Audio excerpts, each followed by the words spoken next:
Ratusan ekor sapi di Lumajang, Jawa Timur terjangkit penyakit mulut dan kuku. Dokter hewan pun melakukan pengobatan sapi secara door-to-door ke rumah peternak sapi pada Minggu pagi. Sementara mengantisipasi semakin menyebarnya PMK pada sapi, Dinas Peternakan Kabupaten Boyolali melakukan pengawasan ketat terhadap peredaran sapi di Pasar Hewan Boyolali. Dokter hewan Syamsuddin mendatangi satu persatu rumah peternak sapi di Desa Kunir Lor, Kecamatan Kunir, Lumajang, yang hewan ternaknya terjangkit penyakit mulut dan kuku. Setiap hari, Syamsuddin mengobati 7 hingga 15 ekor sapi yang mulai terjangkit penyakit mulut dan kuku. Setelah melakukan pemeriksaan, ia menyuntik obat dan memberikan antiseptik pada hidung dan kuku, serta memberikan obat serbuk anti lalat pada sapi. Jadi kita ke masyarakat kalau sapinya itu ada liur berbuih, nggak seperti biasanya, sebaiknya segera hubungi dokter hewan. Nah itu kalau segera hubungi di hari pertama, itu kalau kita lakukan pengobatan biasanya nggak timbul sariawan, nggak timbul lecet di kuku. Tapi biasanya peternak, karena PMK itu umumnya masih mau makan, itu telat lapornya. Nur Iksan, warga desa Kabuaran, Kecamatan Kunir, merupakan salah satu peternak yang sapinya terjangkit PMK.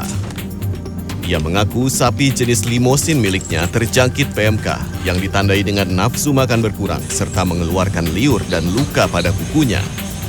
Ciri-cirinya seperti apa ini? Ciri-cirinya itu ya itu berliur itu mas, terus nggak mau makan, itu sudah ciri-cirinya. Ciri-ciri gejala PMK itu. Dinas Peternakan dan Perikanan Kabupaten Boyolali bersama PMI Boyolali melakukan penyemprotan disinfektan terhadap kendaraan yang mengangkut sapi yang akan masuk Pasar Hewan Jelok, Kecamatan Cepogo pada Minggu siang.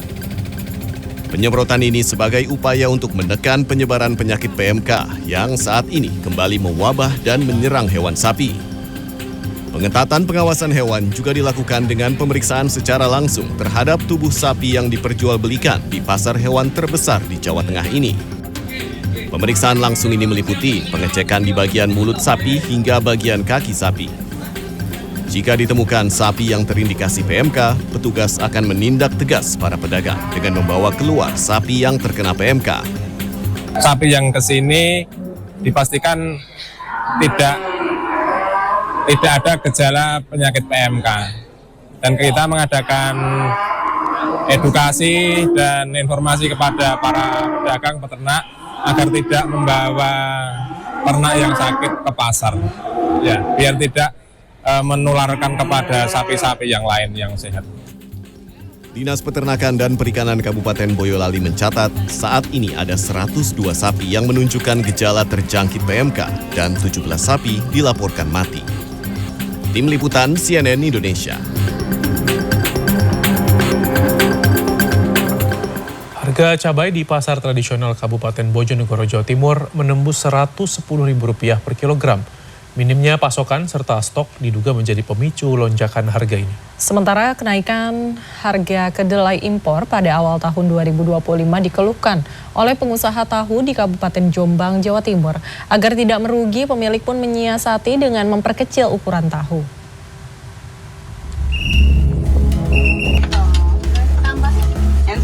Di Pasar Kota Kabupaten Bojonegoro, Minggu pagi, harga sejumlah kebutuhan dapur terpantau masih terus melambung. Kenaikan terjadi pada cabai dan bumbu dapur. Cabai rawit merah misalnya, kini harga telah menembus Rp110.000 per kilogram. Kenaikan terjadi secara bertahap sejak 2 pekan sebelum Hari Raya Natal dan Tahun Baru. Sebelumnya cabai rawit merah dijual Rp30.000 hingga Rp40.000. Kemudian naik Rp75.000 hingga Rp80.000 per kilogram saat menjelang Tahun Baru. Sementara cabai merah keriting dan cabai lompong yang sebelumnya dijual Rp30.000 per kilogram, kini Rp60.000 per kilogram. Pedagang menduga kenaikan harga cabai akibat cuaca buruk dan curah hujan tinggi, yang menyebabkan banyak petani gagal panen, sehingga pasokan ke pedagang minim. Harga cabai rawit di pasar sekarang lagi melonjak, 1 kilo 110. Harga sebelumnya ya enggak mesti, ya 80, ya 90, kadang ya 75, 1 minggu ini loh mas. sudah tahun baru. Penyebabnya ya mungkin itu pemasukannya kurang, barangnya kurang bagus. Stoknya sedikit, soalnya barangnya elek-elek. Nanti nek beli kata ndak rugi. Yang naik cabai jenis cabai rawit sama cabai tampar. Para pedagang memperkirakan kenaikan harga cabai berlanjut hingga 2 bulan mendatang atau hingga bulan Ramadan.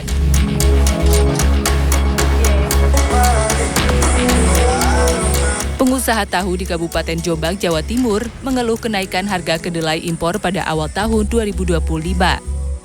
Saat ini harga kedelai impor mencapai Rp9.000 per kilogram dari sebelumnya Rp8.000.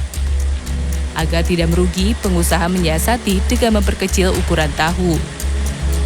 Kalau sebelumnya itu dari harga 8.000 per kilo, sekarang sudah sampai 9.000 per kilo. Itu kedelai impor apa lokal, Pak? Impor. Kalau dari pengalaman sebelumnya, ini kan kenaikan memang nggak langsung 1.000 gitu ya, dari 100, 200. Kecenderungannya memang naik, gitu. Cuma sampai berapa saya belum tahu. Untuk mengatasinya ya, kalau masih bisa kita atasi dengan ukuran ya kita atur dari ukuran. Kalau memang sudah nggak bisa lagi ya kita naikkan harganya. Pengusaha tahu rumahan berharap pemerintah melakukan upaya agar harga kedelai impor bisa kembali stabil. Tim Liputan CNN Indonesia.